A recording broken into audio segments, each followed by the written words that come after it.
নমস্কার।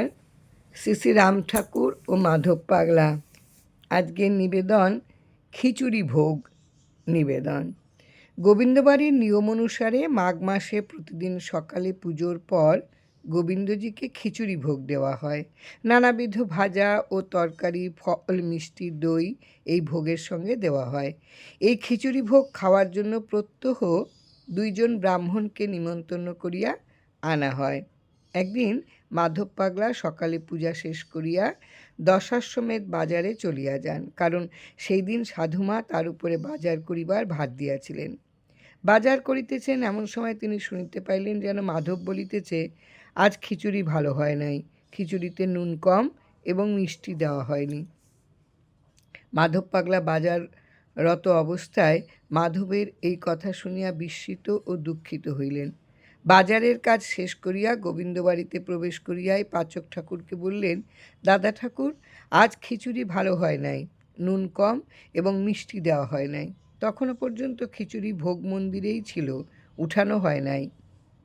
বৃদ্ধ পাচক ব্রাহ্মণ রাগিয়া বলিলেন, এখনও খিচুড়ি ভোগ কেহ খান নাই, আপনি কেন আমার উপর মিথ্যা দোষারোপ করিতেছেন?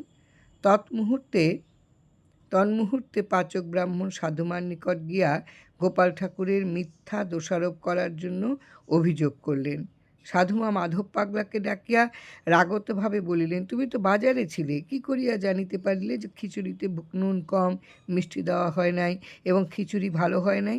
বৃদ্ধ পাচকের তুমি নামে মিথ্যে কথা বলছো। মাধব পাগলা দৃঢ়ভাবে বললেন, সাধুমা, আমার কথা মিথ্যা নহে। যে গোবিন্দকে তোমরা ভোগ দিয়াছ তিনিই বলিয়াছেন, একটু বিলম্ব করুন, ভোগ উঠাইয়া ব্রাহ্মণদের এখন খাইতে দিব। তারা কি বলেন শুনিলেই বুঝিতে পারিবেন আমার কথা সত্য কি মিথ্যা। ইহার পর 2 জন ব্রাহ্মণকে খিচুড়ি ভোগের প্রসাদ দেওয়া হইল। মাধব পাগলা নিজেই পরিবেশন করলেন। ব্রাহ্মণেরা অল্প পরিমাণ খাইয়াই উঠিয়া পড়িলেন।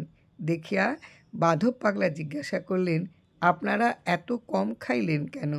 ব্রাহ্মণরা বললেন, খিচুড়ি ভোগ ভালো হয় নাই, নুন কম এবং পানসে হইয়াছে। মাধব পাগলা তৎক্ষণাৎ সাধুমা ও বৃদ্ধ পাচক ব্রাহ্মণকে এই উক্তিটি শোনাইলেন। সাধুমা এবং পাচক ব্রাহ্মণ তখন অনুতপ্ত হইয়া মাধব পাগলার নিকট ক্ষমা প্রার্থনা করিলেন এবং বুঝিলেন পাগলা ঠাকুর যাহা বলিয়াছেন তাহা সত্য।